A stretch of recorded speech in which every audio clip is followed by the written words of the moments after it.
As you know, this is the first year that Bampton has been included in the Bampton Historical Society. This is our first meeting in Bampton. You're all very welcome, new members, visitors, everybody. We are indebted to David Lloyd, A, for allowing us to have this meeting in his beautiful church, and even more for telling us about it. David, the floor is yours. Thank you. Thank you.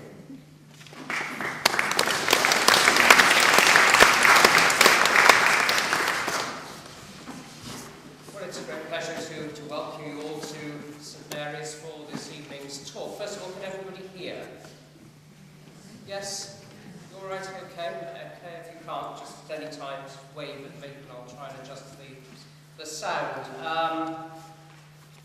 Somebody was asking if I was going to show pictures, and what I said was, well, you know, we're in the middle of the picture, so I think it's rather superfluous to do illustrations. So, you know, if your minds start wandering, I mean, let them wander around and look at the things around you. And if you see the bat this evening, then that'll be an added bonus. I'm going to split the talk into 3 unequal parts. So that, you know, after some minutes of me going on, at least you've got a chance to wriggle about and stand up or whatever, because the pews are not exactly the most comfortable seats to be had.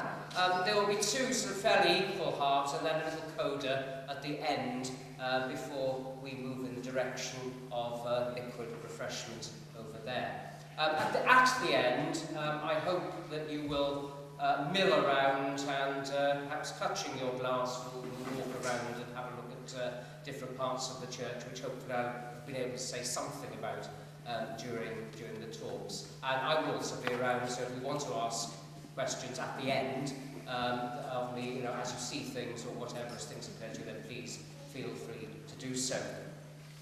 The talk is rather grandly, I feel, entitled The History of St Mary's Church. Well, it's a topic which will keep us here certainly for longer than one evening's talk. This is an ancient building.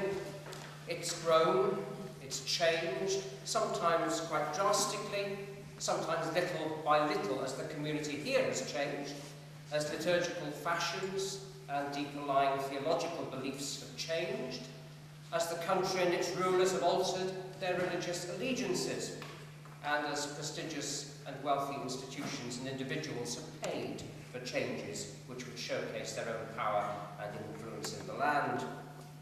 The story as told by this building is not unlike other stories related by the thousands of churches with which this country is so richly blessed.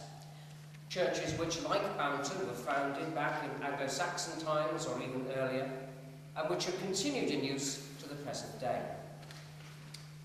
It's a history like many others, and yet a history which is, of course, unique to this place and to the people who lived and worshipped, joyed and sorrowed, loved and sometimes hated in the parish of Bampton over a period of some 1,000 years. This is the sweep of history we're trying to compress into a very few minutes this evening.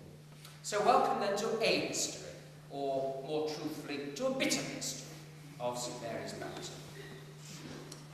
So, I'm going to begin with the first section, which is going to talk about the setting of this building. This building doesn't just stand alone.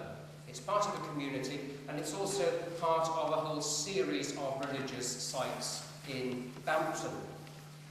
The second thing I will say, the second part of the talk, will be about the architecture of the church as it surrounds us tonight, and particularly I want to draw your attention to the way the building has changed and developed over the last 1,000 years. And then the last bit of the talk, the sort of coda to the evening, I want to say something about some of the people involved in the story, for what is history without the people who make history. So a little bit at the end, mainly I'm afraid about clergy, but there we are. Because we've got so much information, you see. Clergy who ministered here from time to time, who endeavoured, not always successfully, it has to be said, to ensure that the roof didn't fall in, and that the parishioners were baptised, married, buried, and helped through this life suitably prepared for the next. So, to begin with the context, the setting of this building. this is where I want to refer you to this piece of paper. What you see here is a list of buildings or constructions, some still existing, some which have disappeared, and they're set on roughly a west to east axis. Starting at the left-hand side of the diagram, out to the west, with the Lady Well. You'll see that on the left of your diagram. The Lady Well is a holy and healing well, a one-time object of pilgrimage.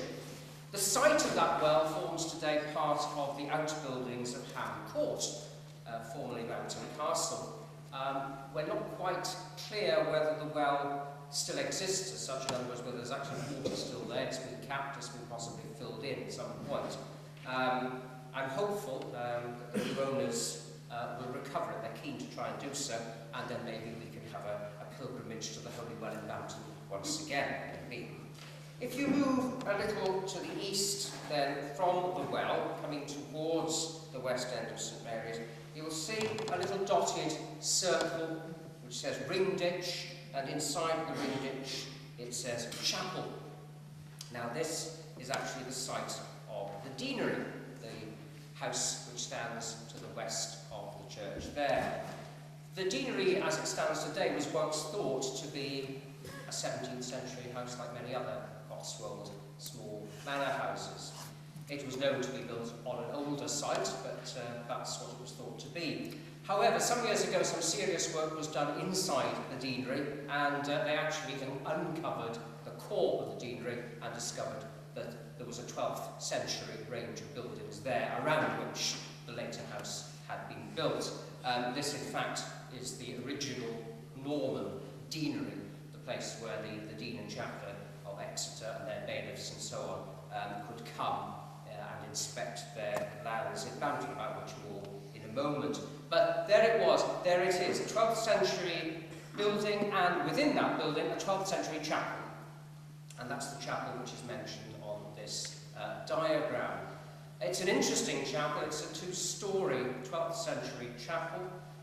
It's very like the chapel which the then Bishop of Hereford, Robert Losinga, had built in his palace in Hereford.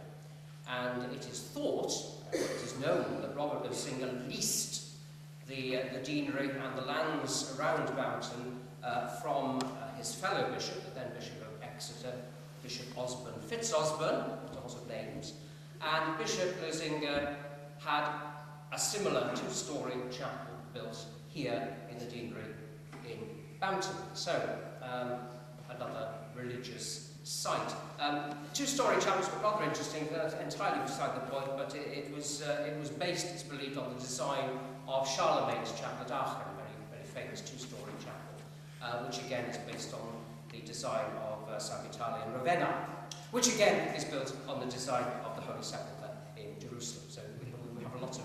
So there's a link here with Jerusalem. So that's good.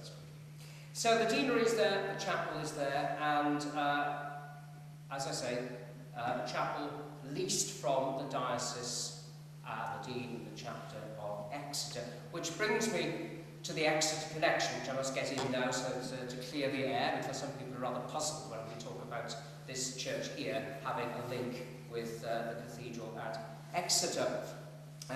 What has Exeter down there in Devon to do with Bampton? We are, after all, in the Diocese of Oxford today, and before that diocese was created in 1542, we were a parish within the vast Diocese of Lincoln. Nothing links us otherwise with Exeter. Well, the Exeter link comes about through two people. First, King Edward the Confessor. The second, his chaplain, one of his chaplains, a man called Leofric. And Leofric was appointed first bishop of the new diocese of Exeter. And being a new diocese, it needed funds, as do we all. And in order to endow the diocese, and in order to pay part of the bishop's stipend, the king granted some of the land which here, in his royal manor at Bampton, he granted that to Leofric to take off, as it were, the revenue from there and to use it for the dean and the chapter of his new cathedral in Exeter, and also part his own stipend. The king granted him 7 hides of land, and with the grants of land went the advancement of the living of Bampton, in other words, the right to appoint clergy to serve the church here. So Dean and Chapter of Exeter gained that right along with revenues from some of the land of Bampton. The land is, of course, no longer owned by the Dean and Chapter of Exeter, but the right to appoint clergy here still is retained by them. They now retain it in partnership with numerous other bodies and people, but the right to appoint to this church is still in the hands of the Dean and Chapter of Exeter some 950 years after it was originally granted. Traditions in this part of the world are pretty solid. There's an interesting document which you might like to look at later on. It's around the corner from the pulpit. There's a copy and a translation there which records that William the Conqueror confirmed Edward the Confessor's grant of land, land which had originally been given to this church and to this community by an earlier Saxon king, the rather short reigning Eadwig in 955 to 59. And Edwig gave those 7 hides of land, which were then transferred to Exeter, gave them, I quote from the document, to the holy man of Bampton and the community. The holy man of Bampton and the community. And that gift is repeated in William's charter, and also interestingly in that charter, if you have a look at it, in the Anglo-Saxon, it's all translated, so I don't expect you to know Old English, but there is a fascinating, as a lot of these charters are, gift charters, you've got all the details of the landmarks which demarcate the land, and it's very interesting to notice how many of them are still there. So you can trace the line of the Thames, the brooks, the places like Chimney and places in Aston are all mentioned there, and some of them at least are recognisable today as defining the boundaries of the parishes here. The holy man of Bampton and the community to whom Eadwig made his gift actually brings us now to this site, this place, which is the next bit along on that diagram. The charter mentions a community, and in Saxon times, religious communities of all shapes and sizes tended to live and work and pray in what are termed minsters. Minster can refer to a building, it can refer to the actual community that uses that building. It's the same word as monastery, minster in Old English, monasterium in Latin, it's a monastery. But in those days, it could refer to a monastery as post-Norman people would have understood it, or it could refer to much looser kinds of communities where clergy and laity lived in some kind of religious community under some kind of rule or discipline. Bampton, as John Blair's diagram shows, by using the word minster enclosure, Bampton was one such minster community. Who was the holy man of Bampton, whose community came to occupy this site? Well, it almost certainly refers to the saintly founder of the Bampton community, the man we know as St. Beornwald, an 8th century, well, probably 8th century figure, about whom we know next to nothing, has to be said, but whose cult was certainly celebrated here, and whose feast day, 21st of December, is mentioned in various historical documents. Indeed, had I been welcoming you to this church at any time from the late 14th century to the mid-16th century, I would have welcomed you not to St. Mary the Virgin Bampton, but to St. Beornwald's Bampton. And until the Reformation swept such things away, I would have certainly encouraged you to worship at the shrine of St. Beornwald, which once drew numbers of pilgrims here, a shrine which contained a reliquary in which sat the head of the blessed saint. Well, all that's gone. It's all gone, but it was here. But then you look at this diagram, and you'll say, but hang on, it doesn't say St. Mary's, it doesn't say St. Beornwald, it says St. John the Baptist. And indeed, had I been welcoming you here in, say, 1292, I would have been welcoming you to the Church of St. John the Baptist in Bampton. In 1317, I might have welcomed you to the Church of St Mary and St John the Baptist. In 1335, I would have welcomed you to St John the Baptist and St Beelwold.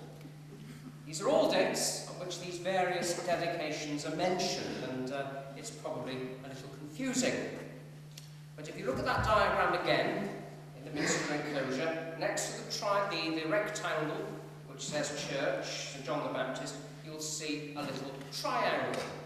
And if you look at the key, you will see that a triangle represents a chantry chapel.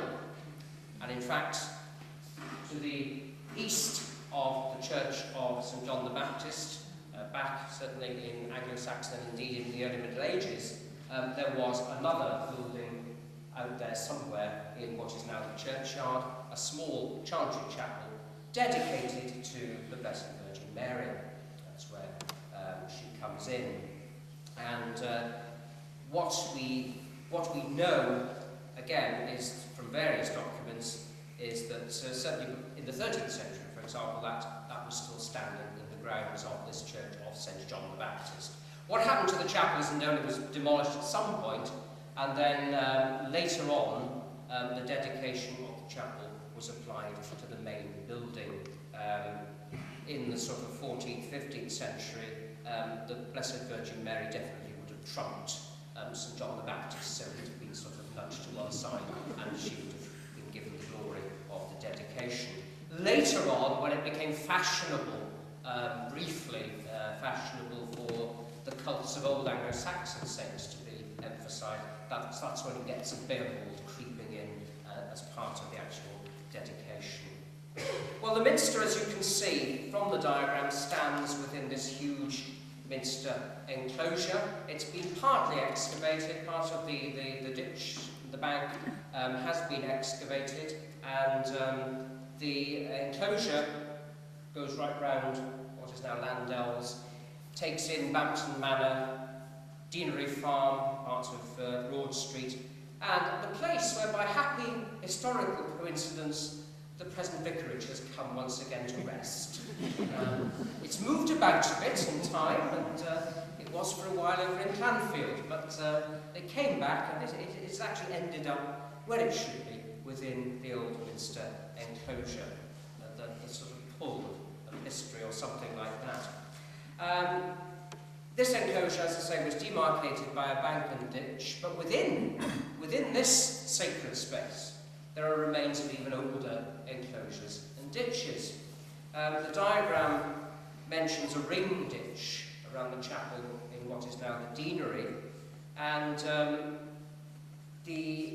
some geophysical surveys which were conducted actually on the church site some years ago appear to confirm that the church itself is built on the site of two other ring-ditched objects. And these are thought to be Bronze Age burial mounds. So we have a line of three, everything's in lines here, a linear series of three Bronze Age burial mounds, which may well have had an attraction for the earliest pagan Anglo-Saxons making their way up the Thames Valley in the 5th and 6th centuries. What those early settlers found was a long-established settlement of people living in the area now occupied by Eden Paddock, Topperfields, Apple Orchard and so on. It's there on the map, the east, that stippled area, which is the old Romano-British settlement. Various finds have been uncovered here, including a Roman altar. At some point, the original Brythonic speaking inhabitants either moved or merged with the Teutonic invaders, whose language and customs were eventually to prevail in this part of Britain. The beam, which you see mentioned there on the east, of course, is an Old English word, being a tree or a wooden post. Still use it in names of trees, hornbeams, white beams, and so on, and a beam as a post or a truss which you would have in a house or other building. Possibly it was the marker of a meeting place or assembly in the original village, the original Saxon settlement, which took over from the older Romano-British settlement, and so that settlement became known to our Anglo-Saxon forebears as the settlement by the beam, Bampton, or Bampton.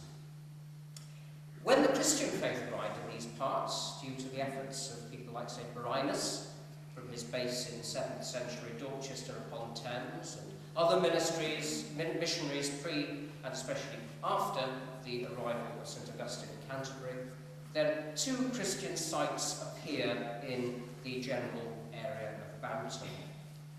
The one near the beam, the site of the old settlement, which is marked on your map as St. Andrew, or Hermitage, and Saxon burials have been found there. The remains of a later medieval chapel were also been found there, and, but this didn't become the focus of the later community, but there was a chapel there, a well-known chapel into the medieval period.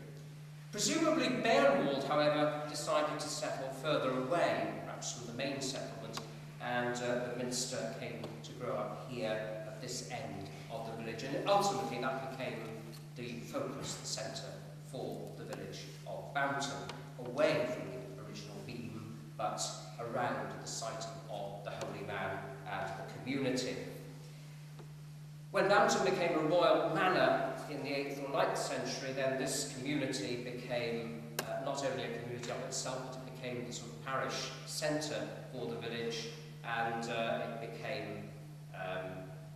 it became the focus really for religious worship and practice in this community. So looking then at our chain of religious sites on this diagram, we move from the Holy Well in the west, the Norman Chapel, which formed part of the deanery, which represented the power of Exeter in these parts, then the Minster Church of St. John the Baptist, its attendant Eastern Chapel of St. Mary. To the far east, we have the Hermitage Chapel of St. Andrew, with its burials, which predate the burials in the churchyard here, and of course once the churchyard here became the place for burial within the parish, then only burials here were allowed, because of course there were fees, as there still are, for people to get buried, and churches jealously guarded their rights to burials because they had the money coming in. So Bampton then became the burial place for a very, very wide area around here, until later on when other churches gained the right to bury, but this gathered everything to itself. Then in between, finally, you notice 2 other sites. There's a triangle here denoting a chantry chapel in what is called Cat Street on this map. It's now Queen Street. Records show that a chantry priest was employed to say masses here at one time, although the precise location of this chapel is not clear. And then finally there's also Spittal Croft, now somewhere beneath the pieces probably. Spittle being a form of the word hospital, hospice, usually referring to a building or land belonging to one of the medieval religious orders of knights, the Templars and particularly the Hospitallers.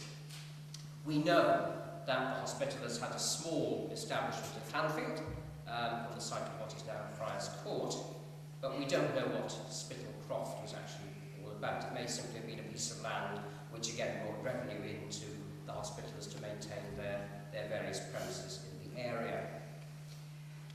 In any case, both this and the chantry came along a little later than the original Saxon foundations, but it's interesting that they too occupy a place on this linear site of buildings dotted throughout the community of Bampton.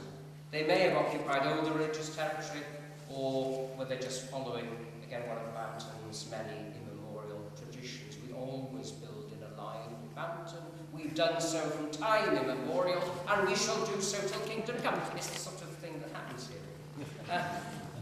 Anyway, we don't know. And that's a recurring refrain in a lot of the history of this church and indeed this community. There's a lot we don't know. But there's a broad brush outline, anyway, of the religious context in which this Minster Church of St. John the Baptist, Bearwald, exists. If you'd like to move yourselves around a bit now, I'm going to pause there before going to look inside the church and the architecture. If you have any questions you want to throw at me at the moment, then I'm happy to try and say something intelligent. Sounds German. It Anglo-Saxon period dwelling, which is partly sunk into the ground, so that you actually you step down into it, and the basic level is below ground level, and the roof then comes quite low towards the ground. So it's stuck. It's been excavated there. But why in German?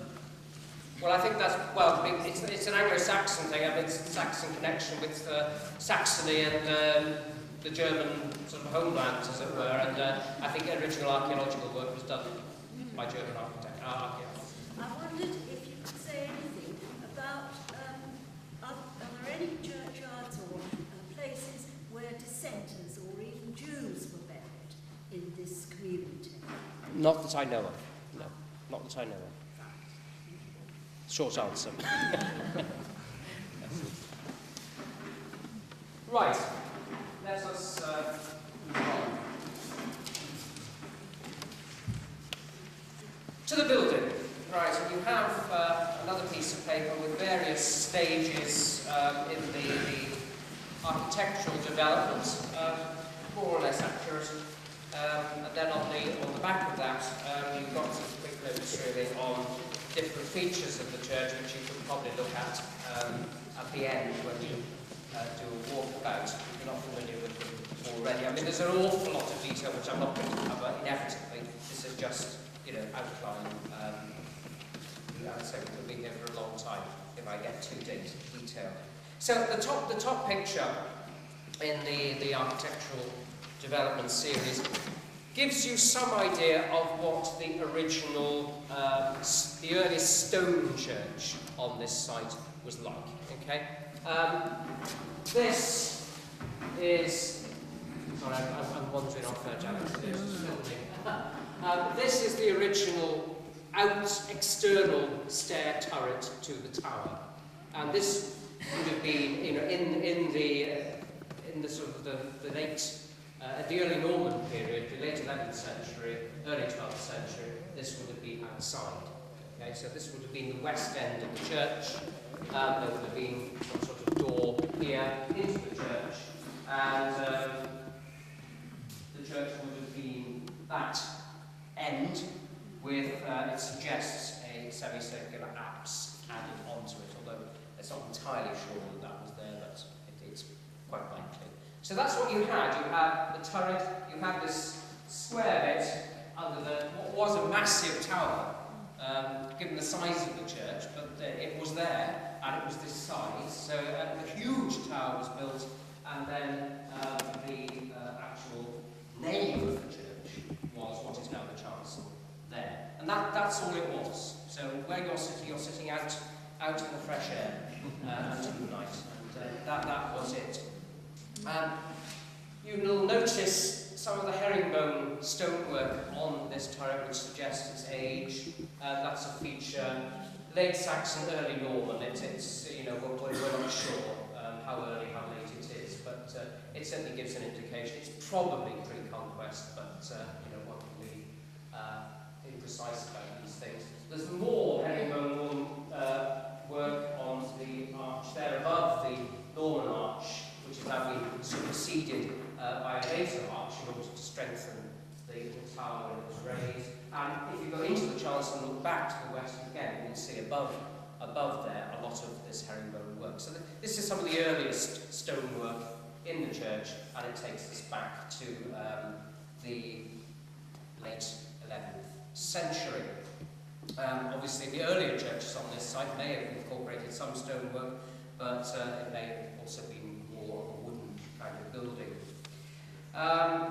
So, also, if you go round the turrets and you look at it from that side, you'll see a little round-headed window there, which again is a very early window, again indicating the age of this bit of the building.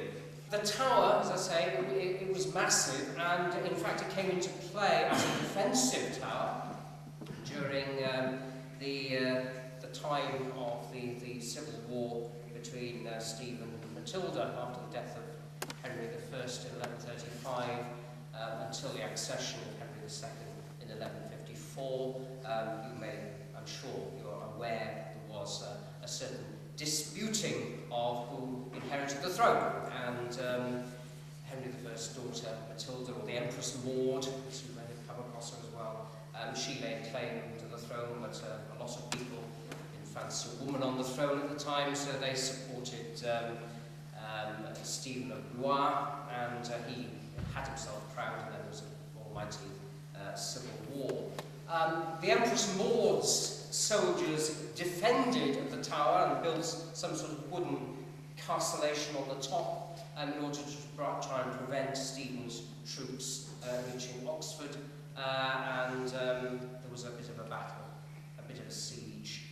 Stephen won and took the tower by storm, so you can imagine all sorts of exciting goings on in the 12th century around this place. After the time of those troubles, when things had settled down again, sometime in the mid-12th century, the building was remodelled. The apse at the east was taken away, the nave now became the chancel, and a new nave was built out towards the west. Transepts were built to the south and the north, and so you got the cruciform shape of the church, as you can see it in the second diagram, more or less. Each of the apses had a chapel sticking out of it at the end, and you can see the remains of the archway into one of those chapels on the east wall of the south transept. The tower was also raised at that time just a little bit. You can see, when you go outside and you see it in daylight, you can see some different stages of the way the tower has been put up and increased as the time has gone on. So that was the next big stage. We didn't have any aisles here, just a straight, simple nave, now leading into the tower area and then the chancel. The next thing that happened was that big reconstruction works again were carried around the year 1270. The tower was raised again to its present height. This is the final raising of the tower, and the spire was put on. An early example, really, and a very successful example of its kind, an octagonal spire on a square base. And it causes quite a lot of architectural controversies to how you get around and how you do this neatly. The solution they came up with, of course, in Bampton was to have these interesting buttressed statues of saints. It's one of our great features of the external appearance of St Mary's Bampton. Who the saints are, you may want to know. We know St John. Well, there's the original St John over there. He fell down, poor soul, but he's safely tucked inside now. That's one of the original saints from the roof, and he was replaced in the 20th century. A little earlier in the 19th century, they replaced St Andrew. Again, you can tell him by his saltire cross, and he was in danger of falling down in the 19th century, so they took him down. I don't know what they did with it, but they didn't put him inside the church, but they put a new statue of St Andrew there. Who the other two are, well, argument, discussion, debate. Maybe with the connection with Exeter, which is dedicated to St Peter, and you'll see various cross keys around the place, which are the arms of Exeter Cathedral, St Peter's keys. Maybe St Peter's up there, but he's so important we just don't know. Who's the other one? Well, again, a later dedication within the parish was to St James the Great. The church in Aston is dedicated to him. Who knows? Maybe he hasn't been given up on the tower, but again, I mean, you can't tell. The figures are so worn, and there's no nice little record to say we put up the statues to so-and-so and so-and-so, so who knows, but it's a thought. So the statues were put up there. The nave walls then were pierced by these present arcades, and the aisles were put in. And when they were put in, they got these rather interesting and lovely windows, which are very much a feature of the church, described in Pevsner as triplets of graduated trefoil lancets set in cusped rear arches. Which indeed they are. I mean, that's precisely what they are. And very lovely they are too. It's a sort of, that kind of cusping, I mean, it's everywhere, and it's very common, but it's sort of crept in, really, along the pilgrim routes from Spain, effectively. A lot of Islamic architecture has those kind of features, and in various forms of modifications, they found their way into Western architecture, and here they are in Bampton, and I think they're very, very special. The chapel also to the west of the south transept, the church was built at the same time.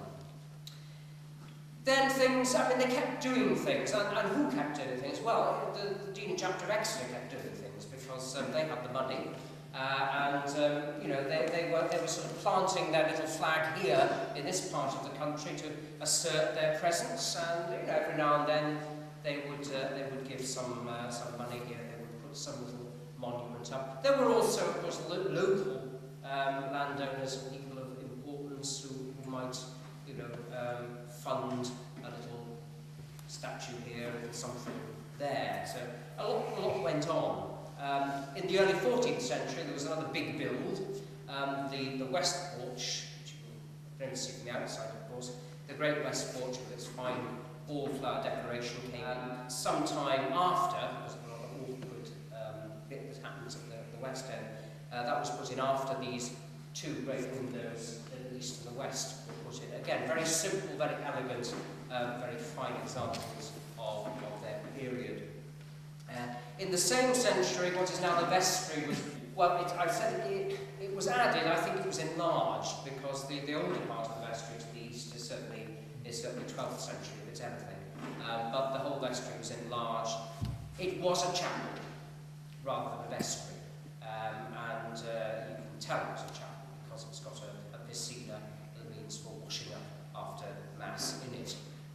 We have several piscinas in the church, which indicate the place of several altars. And of course, in the Middle Ages, every priest was expected to say daily Mass, and usually at a different altar.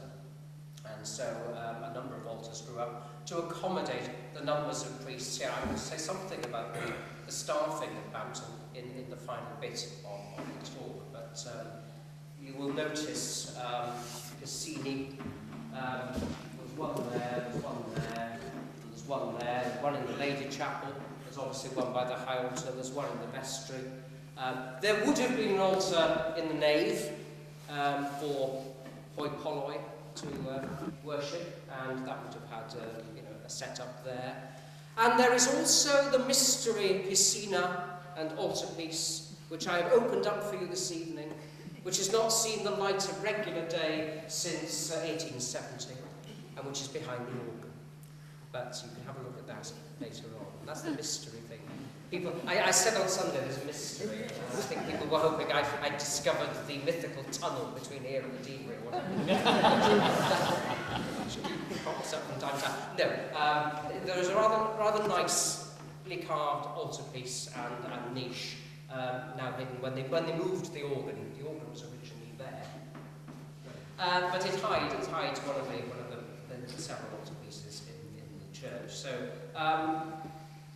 the north, yes, so the vestry was remodelled and made into a bigger chapel. The door into the vestry is clearly 12th century, and the actual wooden door is the oldest door in the building, with some 14th century ironwork binding it. So that's the oldest sort of wooden bit in the place. The north transept, that is now the Lady Chapel, was remodelled to incorporate a little chapel at its east end, reshaped. There is the recess in that chapel, also a 14th century date. Its purpose, as I say here, remains obscure. It might have been an early Easter sepulchre. Some, I think, a little romantically have hoped that it might be the remains of the shrine of St. Bearfield, but I don't hold out much of that, but who knows. There is, at the foot of the recess in the Lady Chapel, there is the bed, the stone bed of a brass, showing Bishop mitred and croziered. Who he was? Well, he may have had something to do with the once I've said there. Well, goodness knows, I don't know. So, that's the remodelling then in 12th century and into the 14th century. Then the final sort of positive remodelling, in a way, was in the 15th century. A clear story was added to the nave. You can see, if you look into the transepts, you can see the higher level of windows. You'd have had that above the stone level here in the nave.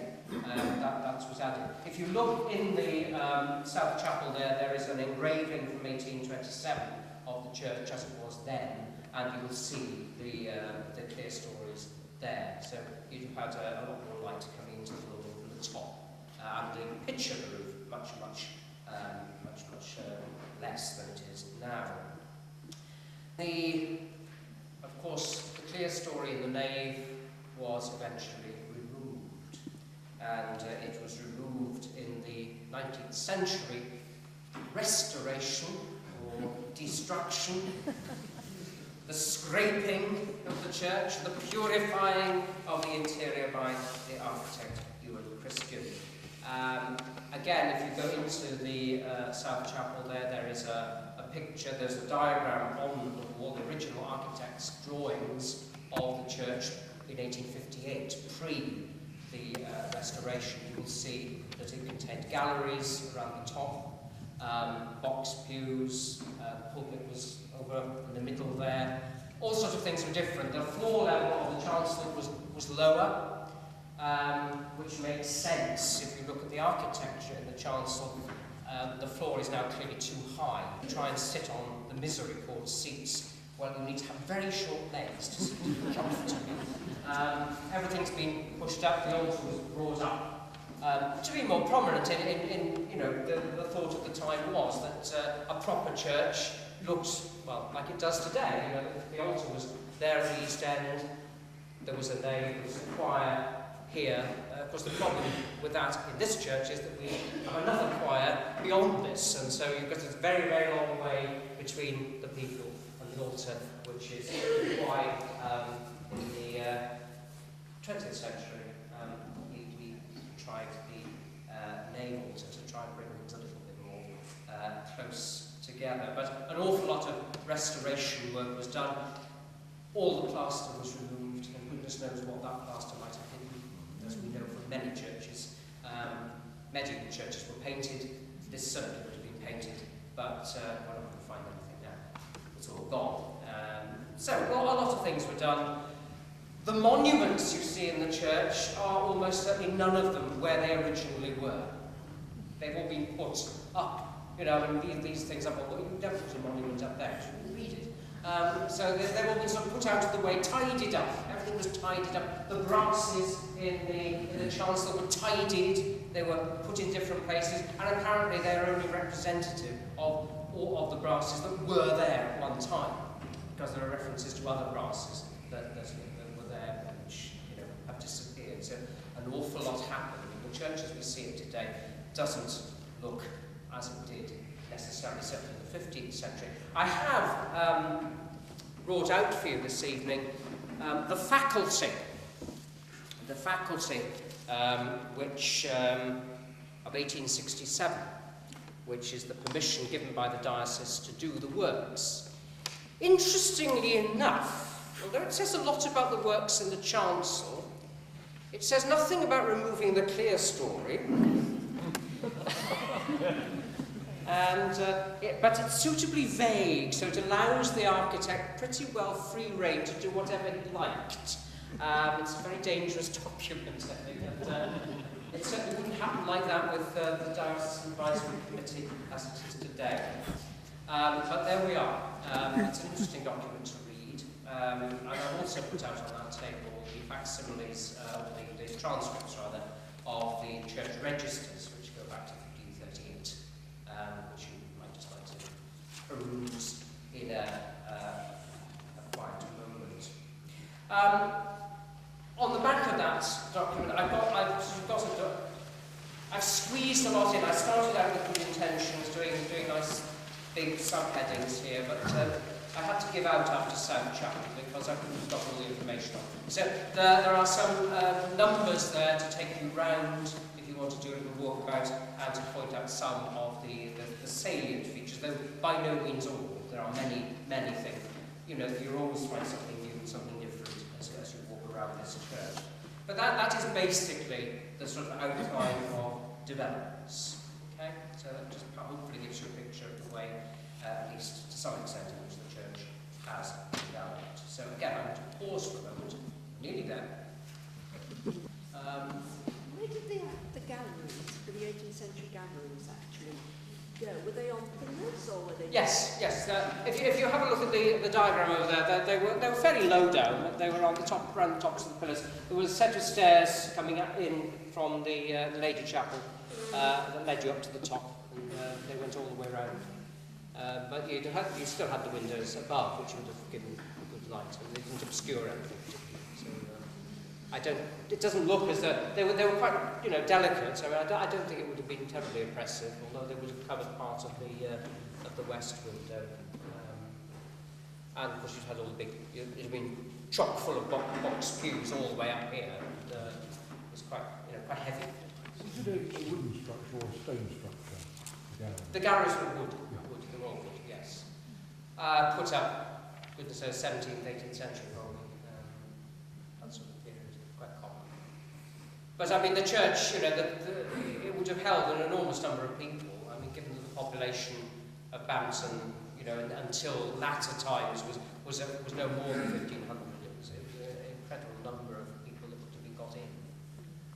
And there are endless complaints in the records of various vicars and so on. You know, that the people treat Sunday as a day off and don't even come anywhere near the church. You know, they're too busy gaming and lying abed instead of coming to church. So it was no different there.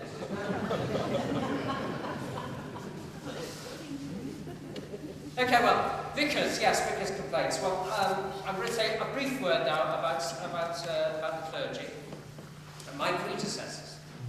I'm sure many of you will know until fairly recent times, Bampton was rather unusually, though not uniquely, staffed by 3 vicars at the same time. In a sense, it was partly a hangover from the days when this was a Minster church, a community church, and members of the Minster community would serve the needs of what was a very widely spread rural community. In 1220, the then Bishop of Lincoln, Hugh Wells, whose vast diocese we then were, established the system in conjunction with the patrons of the living in Exeter, the system whereby 3 priests were appointed to the living of Bampton. Each one was assigned a portion of the living. They were known as portionists. And one looked after the north of the parish, one looked after the south, one looked after the east. It was fairly well split between. The east always seems to have been the poorer relation. There was less endowment to the eastern portion. It was the poorer of the 3 livings. However, they were all fairly well endowed, actually. In time, these portionists came to live in what are now the 3 former vicarages of Bampton. We have 5 vicarages in Bampton. 3 ex-old vicarages, an old vicarage from the 1950s, and the new vicarage from the 1980s. So rather over-endowed vicarages. The 3 former vicarages, you'll see the big houses around the church. There's Churchgate House by the gate, where the South Vicar lived, and of course it now features in Downton Abbey, as I'm sure you know. It's where Matthew Crawley and his mother lived. There's Kilmore House, home of the East Vicar, and there's Cobb House, which is the last of the old vicarages that continue to be used as a vicarage within the living memory of many Bamptonians. And that eventually became the vicarage for the parish of Bampton proper, when the old parish was split up in the 19th century. These 3 houses, their attendant properties, including, of course, the deanery, in effect form a mini-close around what continued to be a kind of collegiate church or small minster throughout the Middle Ages and right through into the 19th century. It's quite Trollopian in its sort of feel. Yes. The stipends paid to the portionists, as I say, was quite handsome. And it enabled them, in turn, of course, to employ curates to assist in the worship and the pastoral ministry of the parish. So you had your 3 portionists, each of whom would certainly have employed a curate, maybe 6 clergy here. On occasion, of course, a curate would be employed to do the work of a portionist who didn't actually reside in the parish. That was not uncommon.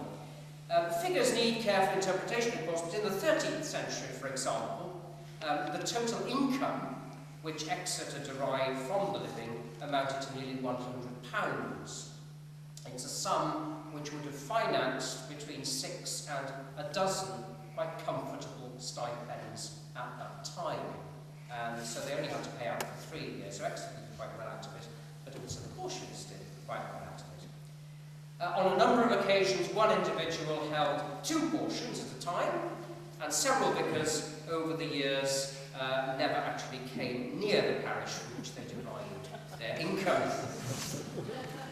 Dr. Cotton, for example, prebend of Exeter, treasurer of the cathedral and archdeacon of Cornwall, held a portion from 1663 to 1684 without once ever visiting Bampton. And during the same unfortunate period, from 1669 to 1684, another vicar, Stephen Phillips, who was Archdeacon of Shropshire and a canon of Hereford Cathedral, may have visited Bampton, but he certainly never actually resided here.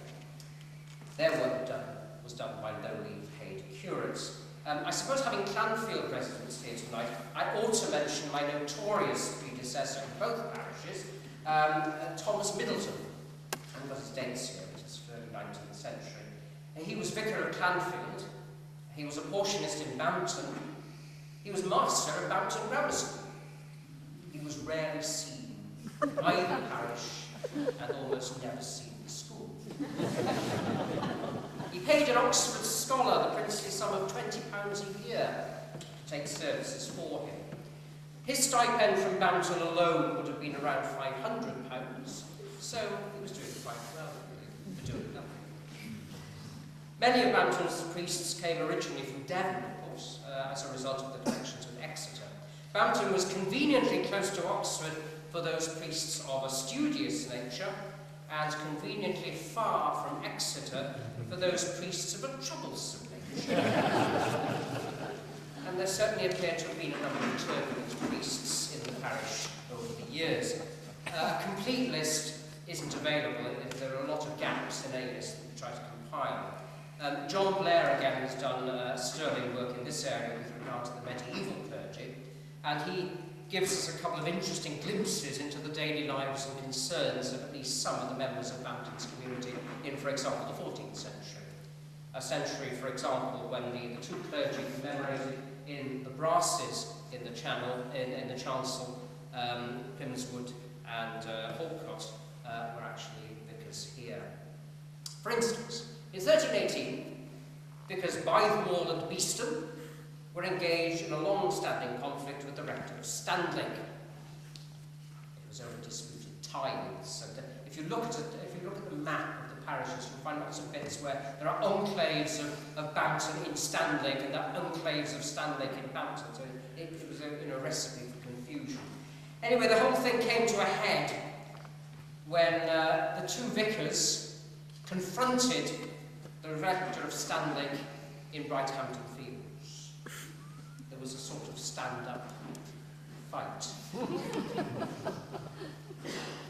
It didn't end the problem, and it just dragged on for years more. In 1386, all 3 portionists went on to London to represent Exeter in a dispute with the rector of Ducklington. They won, but then they spent years arguing among themselves over the legal costs, which were rather higher than any of them had expected.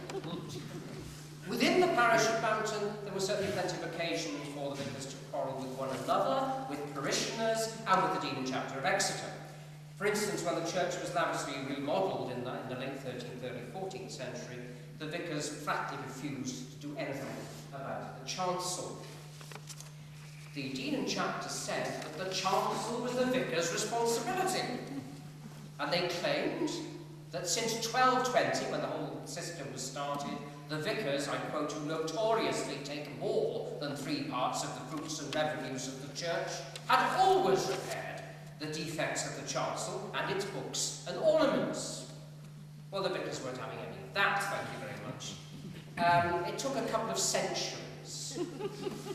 Yeah, a couple of centuries of wrangling and standoffs before the vicars won that particular fight. We are not liable for the chancel. And when the church, another building work was done in the 15th century, the chapter paid £42, 2 shillings and 8 for the reconstruction of the chancel. Because nothing had been done to it, so it was falling down. The vicars condescended then jointly to pay half the wages of the mason and the carpenter. That was it. But even that was offset, because the chapter actually purchased timber from one of the vicars, Vicar Clark, to the value of 6 shillings and 2. So he did all right. From time to time, the vicars were also taken to court by their parishioners. During the 15th century, for instance, the vicars were taken to court 4 times for leaving piles of dung in the roadway.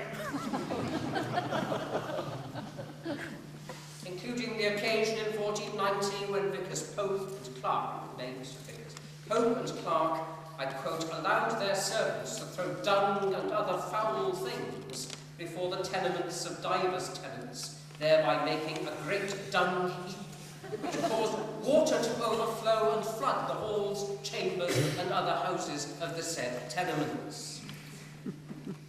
It should, of course, be said by way of balance that not all my predecessors were such colourful, litigious, or idle characters. Many did reside here, or at the very least made efforts to ensure that the curates they employed were diligent and conscientious priests.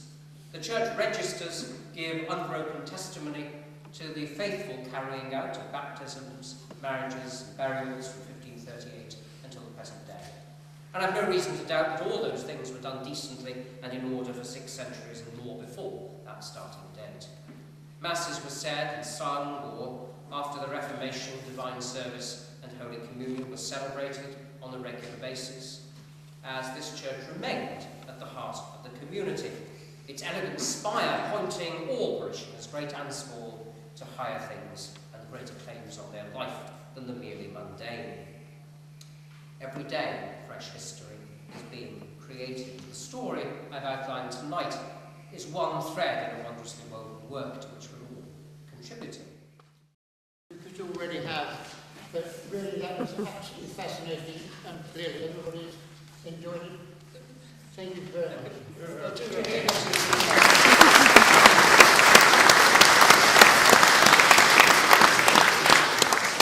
As I say, if you want to ask anything as you're going on about, I'm going to open the little door behind the organ. You have to squeeze in. There are a couple of torches in there to help you see what is there, so don't all crowd in.